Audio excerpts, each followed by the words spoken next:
ada testimoni yang saya dan teman-teman saya telah bahas kemarin malam, Bapak Ibu sekalian.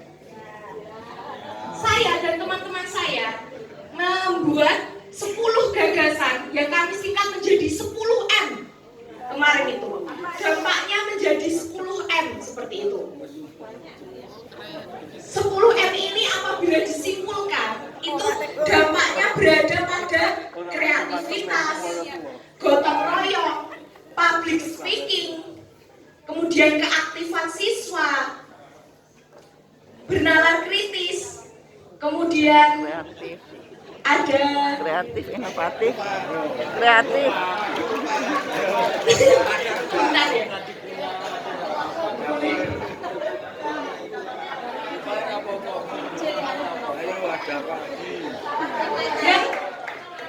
Yang pada intinya itu kalau dijelaskan dari kreativitas, dari public speaking, di public speaking terutama. Public speaking ini kita dilatih dari prestasi. Setiap kali kita project, kita pasti presentasi, kita pasti mengutarakan dari hasil yang telah kita buat. Dari situ kami dilatih public speaking untuk berbicara di depan, seperti itu Bapak Ibu. Kemudian di poin keaktifan, itu siswa lebih berinteraksi dengan Bapak Ibu gurunya untuk bertanya. Seperti pada saat penyusunan laporan, penyusunan proposal, seperti itu pada hasil proyek pasti bertanya. Karena kita siswa SMA yang awam pasti belum tentu mengetahui gimana sih penyusunannya, dari latar belakang dulu apa daftar pustaka dulu, kan nggak tahu. Jadi kita pasti berinteraksi dengan Bapak Ibu guru untuk bertanya mengenai hal-hal tersebut saat proyek. Kemudian kita juga dilatih untuk berjiwa leadership, seperti itu, ya. Karena kita kan pasti salah satu dari peserta didik akan menjadi ketua saat kelompok itu kan pasti harus menjadi ketua. Nah, ketua inilah yang nanti dilatih jiwa leadership-nya, dia harus mengorganisasikan anggota-anggotanya, seperti itu. Sehingga dilatih juga dalam kurikulum Merdeka ini. Kemudian untuk mandiri dan kolaboratif ya? Iya, ada mandiri dan kolaboratif ya. Di kolaboratif itu diciptakan dengan kelompok tadi karena kita harus bisa bertukar pikiran, bertukar gagasan dengan teman-teman kita, dengan satu peserta didik dengan peserta didik lainnya, seperti itu.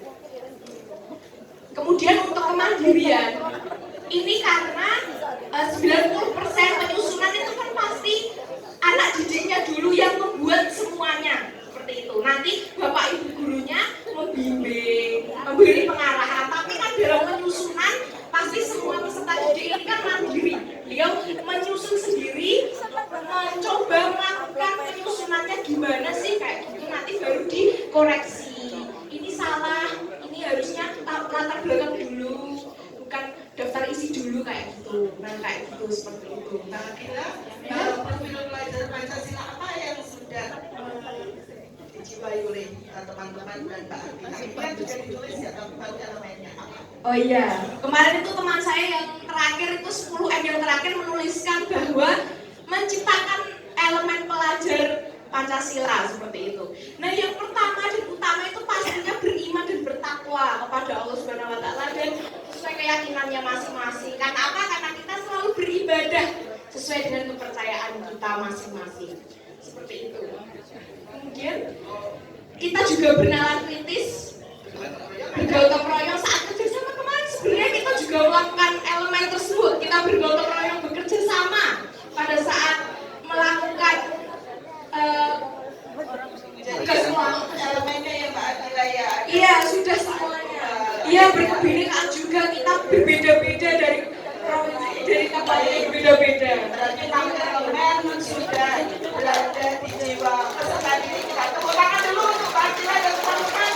Ibu Bapak selanjutnya akan kita dengarkan perwakilan untuk testimoni bagaimana sih perasaan mereka ketika belajar dengan kurikulum Merdeka. Kalau tadi kan cerita dampaknya yang kemarin jujur saja ini tadi mendadak diminta. Jadi kalau lupa-lupa untuk saya memotret hasil kerja mereka. Tadi yang saya pancing itu katanya.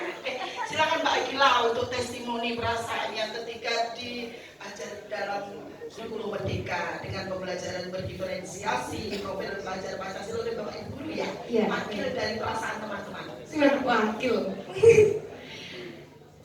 Untuk testimoni sebetulnya kami yang kelompok kemarin 10 orang kami menyimpulkan bahwa kurikulum Merdeka ini telah berhasil dilakukan oleh Bapak Ibu Guru selama ini, dinyatakan telah berhasil, dinyatakan kami telah berubah secara signifikan.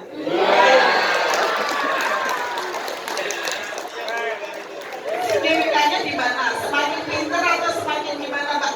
Kemarin juaranya Mbak, kita kan juara ya. Hasil dari apa? Coba ceritakan juara apa itu? Apabila saya boleh bercerita berdasarkan pengalaman saya, berdasarkan pengalaman saya, Bapak.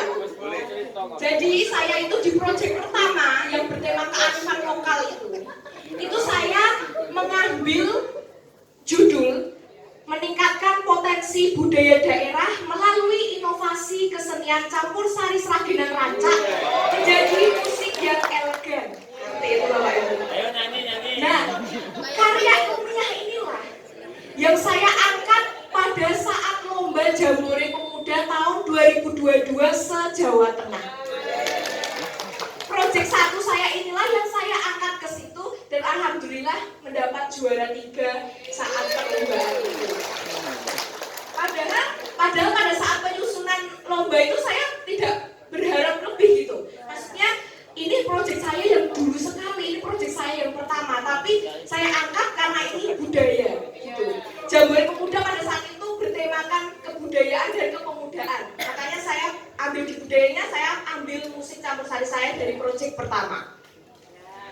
Saya bangga sekali karena dari proyek itu ternyata alhamdulillah saya bisa menjuarai seperti itu. Terima kasih Mbak Alkra sudah menceritakan bagaimana dampak dari Bapak Guru hebat yang ada di ruangan ini mengimplementasikan pembelajaran berdiferensiasi, juga melatih anak didik kita dengan beberapa proyeknya agar berkembang dimensi 6 dimensi profil pelajar Pancasila. Boleh ditutup Mbak Akila? Iya, baik Ibu.